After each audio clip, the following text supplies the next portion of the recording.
Bonjour à tous, merci au TLC de m'inviter, ça me fait très plaisir. On commence à se connaître un peu avec Stéphane, en plus, et l'équipe. Et j'ai vu qu'il y avait Noé qui était arrivé aussi. Donc, bonjour Noé. Enfin voilà, donc je suis très content de pouvoir intervenir aujourd'hui. Est-ce que vous voyez bien mon Bon. écran? Ok, parfait, génial. Donc tel imprédictible, un titre un peu pompeux, parce que c'est un peu comme ça que je l'ai utilisé, que j'ai réussi à vendre certains concepts de modernisation, de digitalisation dans les précédentes entreprises où j'étais. C'est un peu la transition. Je vais commencer par une petite bio. En fait, j'ai fait beaucoup de retail dans ma vie, énormément de retail. J'ai commencé chez Jennifer en 2000, j'ai enchaîné sur Virgin Megastore jusqu'à la fermeture quand on a éteint la lumière en 2013, voilà, suite à la cessation d'activité de l'entreprise. J'ai enchaîné dans une entreprise qui s'appelle Zodiac, la partie bateau et piscine. J'ai rejoint le groupe Chantel, et ensuite j'ai travaillé pour un autre groupe qui s'appelle SMCP, Sandro Mach, Claudie Pierlot, et j'ai rejoint donc le groupe Sisley en septembre 2018. Donc j'ai suivi pas mal d'entreprises dans mon expérience, et j'ai aussi beaucoup travaillé sur de l'infrastructure, principalement sur de l'infra, plus ou moins large. J'ai commencé avec des projets comme installer des grosses baies en 2006 pour Jennifer, ou mettre en place de l'hyperconvergence en 2013, mettre en place des plateformes de messagerie en commodité ou des grosses migrations sur le cloud, plus ou moins grosses, ça dépend des boîtes et de leur inspiration, et je pense que c'est un des sujets. Et je me suis rendu compte aussi que mon métier, c'était comment interconnecter les gens. En fait, mon rôle de CTO, de directeur technique, c'était toujours calé sur le fait de dire à un moment donné, bah, occupe-toi des serveurs et laisse-nous tranquille, occupe-toi des trucs qui marchent jamais et qu'on voit pas. Et puis je me suis rendu compte qu'en fait, mon vrai métier, c'était la vulgarisation et connecter les gens entre eux. La sécurité informatique aussi fait partie de mes prérogatives aujourd'hui. Et puis j'ai un gros tatouage Google dans le dos dont j'aime bien parler, parce que c'est une philosophie en fait. Je suis pas un grand fan de la boîte en elle-même, pas depuis quelques années, parce que c'est une boîte qui s'est un peu refermée sur elle-même en mode Woodstock. Ils sont persuadés d'avoir la solution, et voilà. Mais il y a un truc qui m'a marqué, c'était il y a à peu près 15 ans, j'ai eu la chance de voir dans un salon les deux fondateurs de Google, Larry Page et Sergey Brin.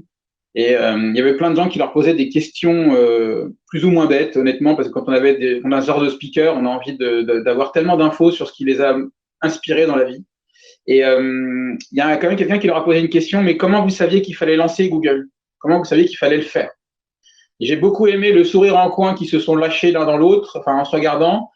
Et je ne sais plus lequel des deux a répondu, on a juste lâché le monstre.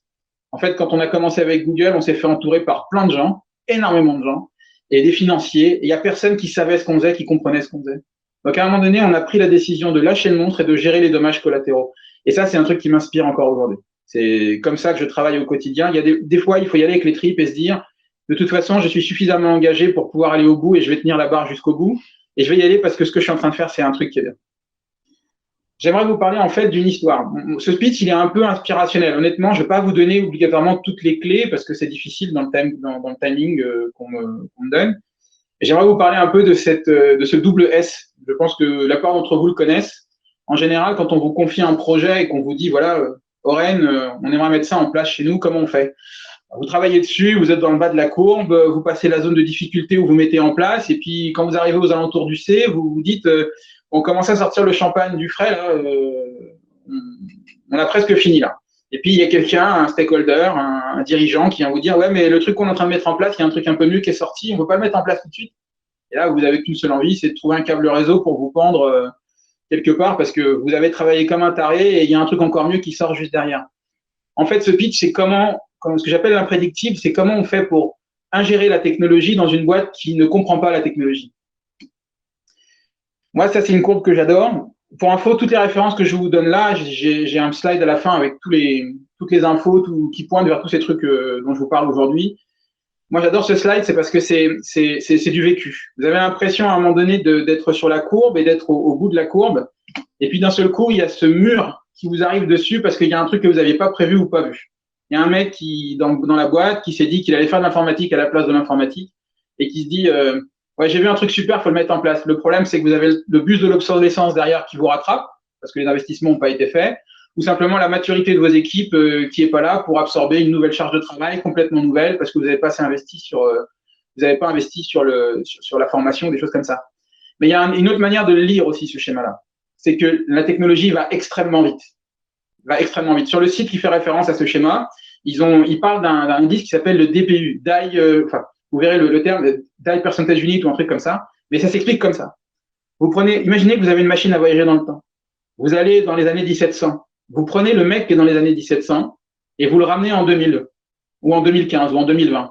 Le mec, au moment où il ouvre les yeux, qu'est-ce qu'il fait? Il meurt direct. Parce qu'il y a un choc technologique, il y a un choc de modernisation qu'il ne peut pas absorber. Vous faites la même chose, vous prenez quelqu'un en 1800, en 1900, en 1990, en 2000, et vous arrivez à trouver quelle est la période à partir de laquelle, quand vous mettez quelqu'un, vous le transportez dans le temps, il ne meurt pas immédiatement en découvrant le monde qu'il a devant lui. Si on le prend dans le sens inverse, je pense qu'il faudrait prendre quelqu'un aux alentours des années 2010-2012 aujourd'hui, pour ne pas qu'il soit complètement surpris par ce qu'il voit aujourd'hui, tellement la technologie et l'innovation va vite. Je vous invite à lire cet article qui est sur le site Wet But Why, qui est vraiment hyper intéressant et qui parle d'intelligence artificielle. Je vais essayer d'illustrer mon propos pour vous parler un peu de technologie de manière générale. Alors, ce qui est assez intéressant, c'est que la première fois que je le fais devant un auditoire où il y a autant de gens qui parlent tech. D'habitude, je fais plutôt ce pitch devant un auditoire de DSI ou de DG qui ne parlent pas obligatoirement de technologie. Et il y a peut-être des choses qui vont vous paraître, qui vont ressembler à des portes ouvertes, hein, mais voilà. On en est tous à peu près là aujourd'hui. Enfin, je pense que la plupart des entreprises pour lesquelles j'ai travaillé, pour lesquelles je travaille aujourd'hui, étaient à peu près là quand je suis arrivé. Avec le gros sujet du big data, le gros sujet du cloud computing et le gros sujet de la mobilité. Et c'est des sujets qu'on n'a pas complètement réussi à embrasser parce que c'est large, c'est très large. Et est arrivé le machine learning. De manière générale, aujourd'hui, c'est même cette presse-là que j'ai faite il y a à peu près 2-3 ans, peut-être un peu plus maintenant. Je pense même qu'on pourrait presque commencer par ce slide-là, en fait, aujourd'hui. Il y a le machine learning aujourd'hui. Il y a le machine learning qui nous apprend à mieux gérer notre data et à mieux personnaliser notre offre commerciale. On se sert de la machine pour qu'elle nous aide à prendre de meilleures décisions. Ce que j'appelle, moi, le cerveau d'appoint. Et puis, il y a un effet de bord pour moi qui est extrêmement fort dans le monde du commerce aujourd'hui, c'est tous ces assistants qu'on nous met à disposition. La vision que j'en ai, c'est une vision qu'il y a peu de gens arrivent à accepter, c'est que Amazon, Google et les autres, leur but pour moi, de mettre en place ces assistants, leur but pour moi, c'est de créer une interface intermédiaire dont ils sont maîtres entre vous et le client. C'est-à-dire que dans le monde du fashion, je vais me lever le matin et je vais demander à un moment donné comment je m'habille aujourd'hui. Et à ce moment-là, comment je vais pouvoir toucher le client pour lui dire il y a une promo chez Zara qui parle d'une petite robe noire qui pourrait remplacer celle que tu vas mettre aujourd'hui parce que tu es très jolie avec. Je ne sais pas si vous voyez, mais je pense que c'est vers ça qu'on tend. C'est ce genre de biais où on va venir à un moment donné, via ces assistants, leur poser des questions et les entreprises, les commerçants, vont devoir à un moment donné se soumettre à une sorte de diktat de l'offre et de la demande, un peu comme les AdWords aujourd'hui dans les moteurs de recherche. Je pense que ça va arriver demain. Et donc, ces assistants sont pour moi la première étape la plus difficile sur laquelle les entreprises vont devoir intégrer. Comment est-ce qu'on fait pour intégrer ces assistants? J'ai exposé le cas sur la cosmétique il n'y a pas longtemps à notre président et je lui ai dit, imaginez que ce matin, on vous demande d'avoir un miroir connecté qui regarde la peau de la cliente et qui va lui dire, mettez telle crème aujourd'hui. Mais comment on fait pour être sûr que c'est bien ma crème qui va lui proposer et pas une autre à cet instant-là? Si on pousse un peu plus loin, on se rend compte du coup que tout ça là, c'est Internet des objets, c'est vraiment orienté quand même très client. C'est vraiment orienté pour le consommateur, plus que pour l'entreprise elle-même. Et le vrai problème qu'on a derrière, c'est qu'il y a un nouveau modèle économique que j'appelle qui s'appelle l'économie des API, qui est en train de se monter, qui est en train de se construire, et qui à un moment donné, il faut monter dedans ou pas. Alors économie, ça veut pas dire obligatoirement que c'est monétisé, c'est juste que il y a un modèle d'échange de données de valeur entre deux entreprises, entre deux clients, entre une entreprise et un client, au travers d'un smartphone ou au travers d'interfaces qui passent par ces API aujourd'hui et la modernisation des entreprises par la mise en place de ces API. Sauf que le terme API, il y a encore 5 ans, il était à peu près abscon pour tout le monde et aujourd'hui, il n'y a pas un seul projet qui peut se faire sans une API. Il n'y a pas un outil sur le marché qui vous propose pas ces API pour moderniser vos systèmes. Le problème, c'est est-ce que vous êtes prêts, vous, à le faire? Voilà. Et enfin, il y a comment on transpose ça dans l'entreprise. Moi, j'ai pris le cas des casques à l'époque parce que c'était vraiment le sujet. Je pense que c'en est encore un d'ailleurs, entre les Google Glass qui ont été plus ou moins abandonnés par Google, même s'il y a une V2 qui est arrivée, les HoloLens de Microsoft.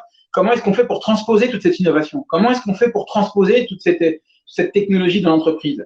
Alors, il y a plein de raisons, il y a plein de choses de le faire. Ce slide, il est marrant, mais c'est un slide que j'ai fait. Celui-là, il est vraiment vieux aussi. Mais j'aime bien l'illustrer pour 2 raisons. La première, c'est qu'on n'arrête pas de vous dire qu'il faut que vous soyez à la fois agile, vous fassiez tout ça encore plus rapidement qu'avant, et il faut que ça coûte pas cher.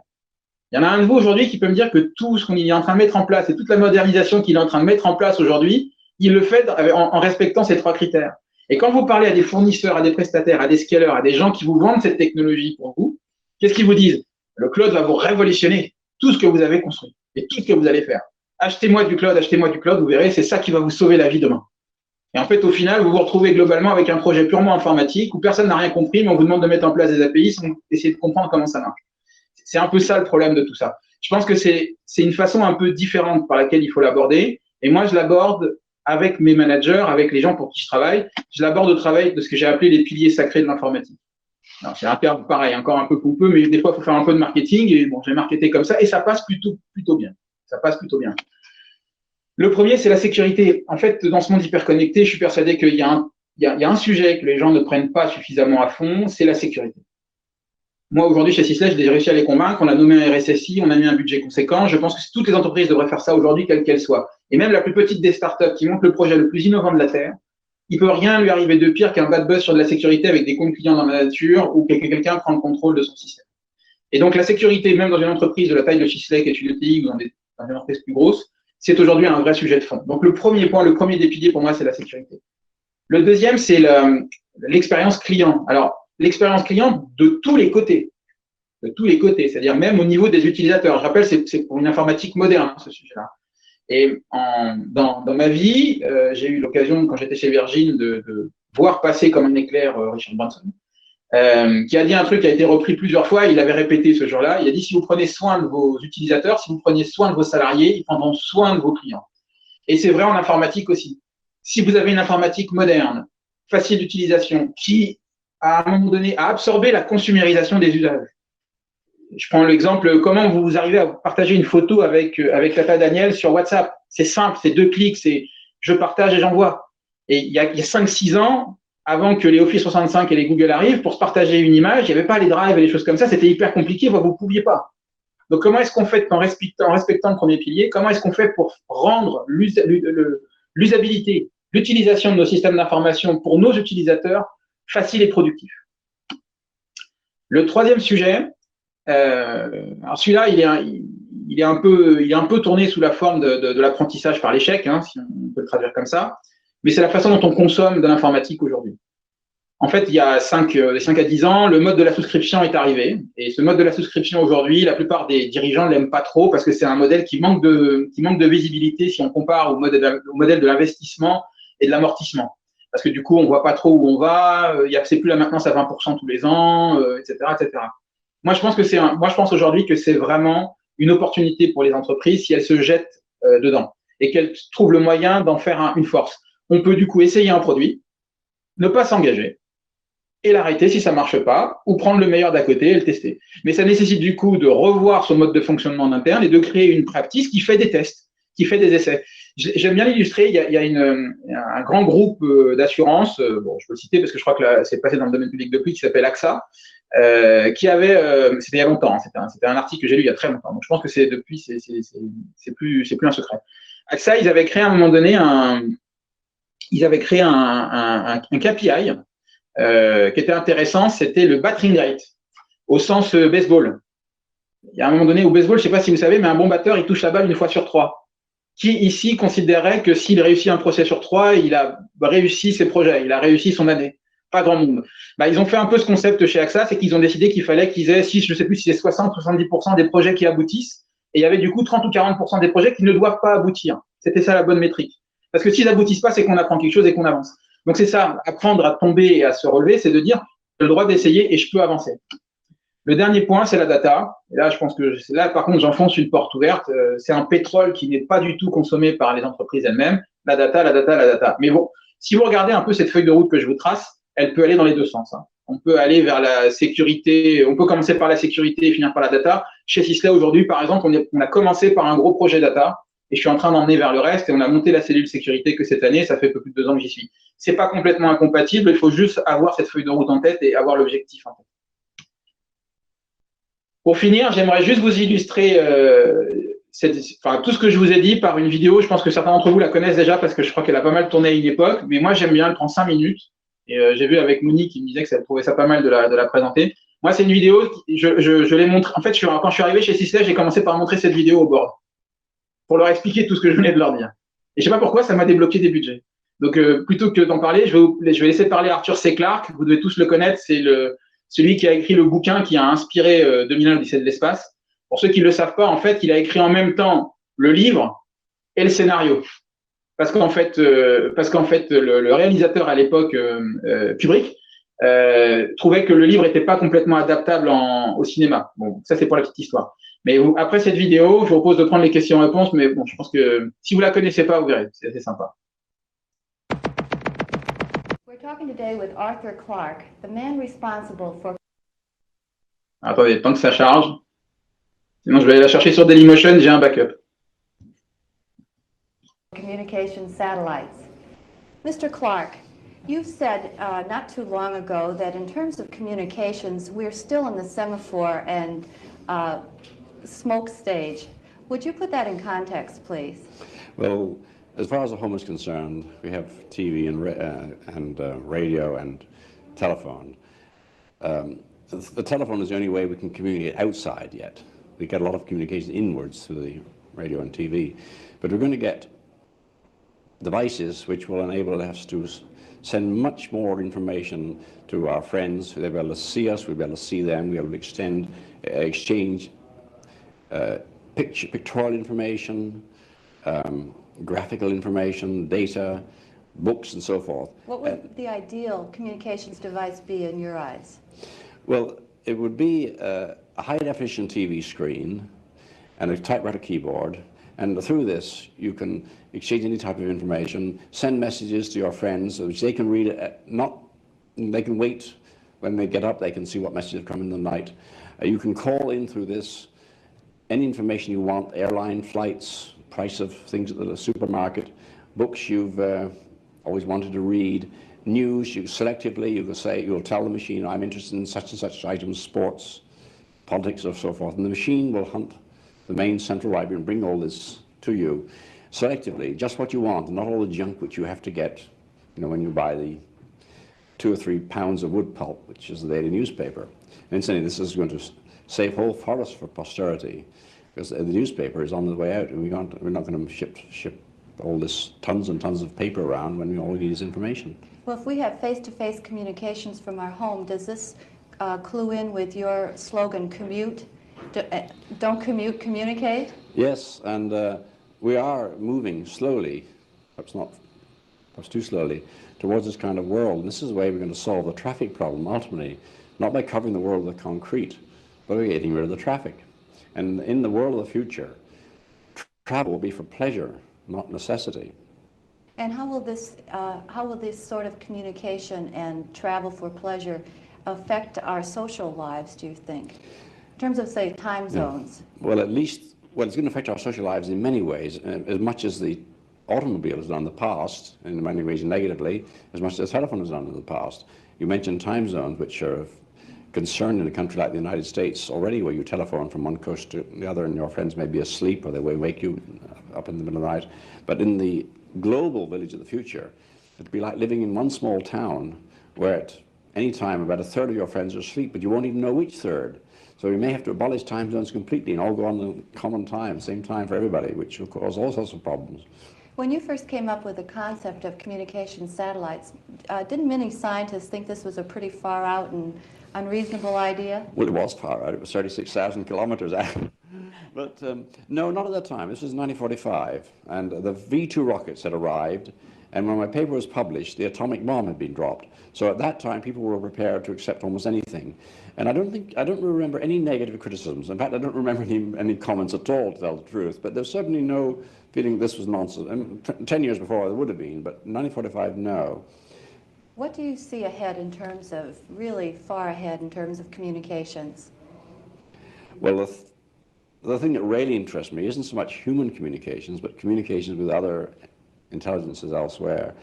This is the biggest unknown, of course, one of the most exciting prospects. Will we ever pick up signals from space, radio signals or any other kind of signal?